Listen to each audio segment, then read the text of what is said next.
வாழ்க வையகம், வாழ்க வையகம், வாழ்க வளமுடன்.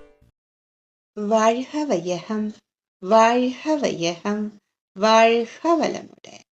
குரு வாழ்க, குருவே துணை. ஆசான் அருள் தந்தை மகரிஷி அவர்களின் 113ஆம் ஆண்டு ஜெயந்தி விழாவை நெருங்கிக் கொண்டிருக்கும் நாம் அளப்பரிய ஆற்றல் வாய்ந்த அருள் தந்தை எனும் தலைப்பில் சிந்திக்கவிருக்கின்றோம்.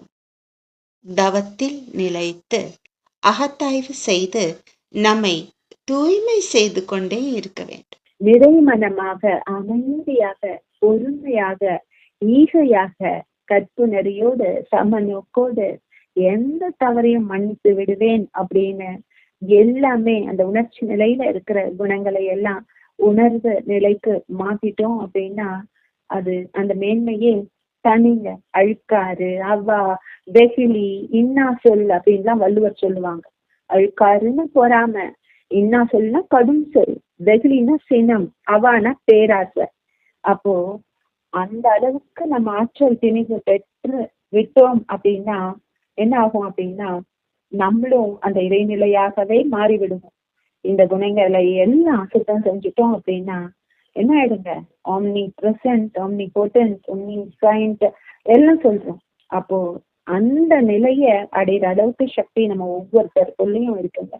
95 வயசுல சாமிஜி கைய தூக்கி ஆலியாருக்கு போயிருந்த பொழுது அத்தனை பேருக்கும் ஒரு 500-600 பேருக்கு அருள்நிதிகளுக்கெல்லாம் சக்தியை கொடுத்துட்டு இருக்காருங்க. 95 வயசுல சொல்லுங்க பாக்கலாம், எழுந்து நடக்கிறதே கஷ்டம். ஒருத்தரோட கைய பிடிச்சுக்கிட்டுதான் அருள் தந்தை கூட நடப்பாங்க. இவரு அவங்கள பிடிச்சி அவங்கள விழாம பாத்துக்கிறாரா அப்படின்னு கூட நான் சிரிச்சுக்கிட்டே நான் நினைச்சுப்பேன். அந்த அளவுக்கு ஆற்றல் களமாக ஜொலிப்பார் அருள் தந்தை.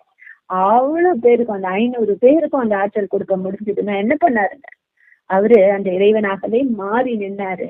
அப்படி மாறி நிற்கும் பொழுது அந்த பிரபஞ்ச பேராற்றலை ஈர்த்து என்ன பண்ணாரு, அத்தனை பேருக்கும் கொடுத்துக்கிட்டே இருந்தாங்க ஆற்றலை பெறுகிறாங்க. ஒரு சமயம் சுவாமிஜி கிட்ட கேட்டாங்க, சுவாமிஜி இப்படி ஏன்னா குருன்றது நம்ம எங்க வச்சு பார்ப்போம்னா அப்படியே ஒரு எப்படியோ நம்ம யோசிச்சு வச்சுப்போம். ஆனா ஒரு சாதாரணமா தான் அவங்க இன்னும் உயர உயர அவங்களுடைய வாழ்க்கை எப்படி வாழ்வாங்கங்க, இன்னும் டவுன் டு எர்த்தா, இன்னும் ஹம்பிளா, இன்னும் மேன்மையா, இன்னும் அப்படியே ஒரு பூ மாதிரி அவங்க வாழ்வாங்க. சாமிஜி கிட்ட கேட்டாங்க, யூஎஸ்ல வயிற்றுல பொண்ணு வரும்போது, சாமிஜி ஏன் சாமிஜி எந்த பதிவும் கிடையாது, எல்லாருக்கும் நல்லது செய்யற உங்களுக்கு இன்னும் சாமிஜி வயிற்று வலி வந்துச்சு அப்படின்னு. அப்படி சாமிஜி சொல்றாங்க, இன்னொருத்தவங்க சமைச்ச உணவை நான் சாப்பிட்டேன். அப்படி சாப்பிடும் பொழுது அந்த அளவுக்கு அவங்களுடைய செயல் தூய்மை இல்லை, அவங்க தன்னை முழுமையாக புனிதப்படுத்தி கொள்ள முடியவில்லை, அவங்களும் ப்ராசஸ்ல தான் இருக்காங்க. அப்படின்னும் பொழுது என்ன ஆகுங்க, அவங்களுடைய அந்த வினை நம்ம அவங்க அந்த உணவு செஞ்சு நம்ம சாப்பிடும் பொழுது நமக்குள்ள அந்த வினை வரும் போல. இதுதான் சாமிஜி சொல்லுவாங்க. அதாவது அதனால அது சமுதாய வினையாக இது என்ன ஆகும் அப்படின்னா தொடரும். இன்னைக்கு இருக்கிற இந்த பேண்டமிக் கூட சமுதாய வினை தானுங்க. யாரு என்ன ஏது எதுன்னு பார்க்காம வருது அப்படின்னா சமுதாய வினை தான். இதுக்கும் ஒருத்தவங்களுக்கு வந்துருச்சு அப்படின்னா கூட சமுதாய வினையுடைய தாக்கம் தான் இது. எல்லாத்தையும் குறை அப்படின்றது அதுவும் அதையும் அந்த இரையாற்றல் தான் அப்படின்னும் பொழுது எந்த இடத்துலயும் குறை கிடையாதுங்க. ஒருத்தருக்கு மரணம் கூட இனிமையானதுதான் அப்படின்னு சொல்லுவாங்க. அது கூட துன்பம் தரக்கூடியது கிடையாது அப்படின்னு சொல்லுவாங்க.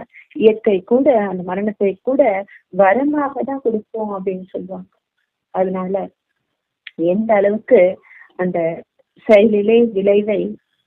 செயலில் விளைவாக தொக்கி நிற்பது அந்த இயற்கை அப்படின்ற அந்த பேரறிவு தான் அப்படின்றத புறக்கணிக்காம இருந்தா எல்லா செயலுமே நல்ல வகையாகவே அமையுங்க. பாத்தீங்கன்னா டெல்லியில அதிகமா பெரிய பெரிய பெரிய ஸ்கை ஸ்கிராப்பர் பில்டிங்கா இருந்துதான். சாமிஜி சொல்றாங்க, சாமிஜி பாருங்க எப்படி இருக்கு பாருங்க டெல்லியில அப்படின்னு சொல்லும் பொழுது, ஆமா நவாபுங்கள் எல்லாம் ஃபுல்லா பெரிய பெரிய பில்டிங்ஸ் எல்லாம் கட்டி வச்சிருப்பாங்க. ஆட்சியாளர்கள், மகாகவிகள் இவங்கெல்லாம் ஒருத்தரும் அவ்வளோ மனுமெண்ட்ஸ், அவ்வளோ மாஸ்க் எல்லாம் இங்க இருக்கு. ஆனா இங்க ஆழ்ந்து பார்க்க பார்க்கும் பொழுது எல்லாம் மண்ணா போனாங்க. எப்படி வாழ்ந்தவங்களும் எல்லாரும் மண்ணாதான் போனாங்க, எல்லாம் ஒன்னா கூட்டாங்க அப்படின்னு சாமி அந்த மாதிரி அந்த விதம் வேர்டு சொன்னாங்க. அப்போ அந்த உண்மைய எல்லாத்துக்குள்ளயுமே பகுத்து உணர்ந்து தொகுத்து பார்க்கும்போது அந்த உண்மை நிலை தானே எய்திடும் பராபரமே. செயலுக்கேற்ற விளைவே ஏற்படும். தானே தன் நிலையை தேடிக்கொள்ளும் மெய்ப்பொருளான உண்மை நிலை என்று கூறி நிறைவு செய்கின்றோம். நல்வாய்ப்புக்கு நன்றி. வாழ்க வளமுடன். வாழ்க வளமுடன். ஸ்கை வேதாத்திரியம் அமுதம் சேனலுக்கு இதுவரைக்கும் சப்ஸ்கிரைப் பண்ணின அனைத்து அன்பர்களுக்கும் மிக்க நன்றி. வாழ்க வளமுடன். அனைவரும் வேதாத்திரிய தத்துவங்களை உலகறிய செய்வோம். இந்த சேனலை உங்கள் அன்பர்கள் அனைவருக்கும் ஷேர் செய்து பயன்பெறுங்கள். நன்றி. வாழ்க வளமுடன்.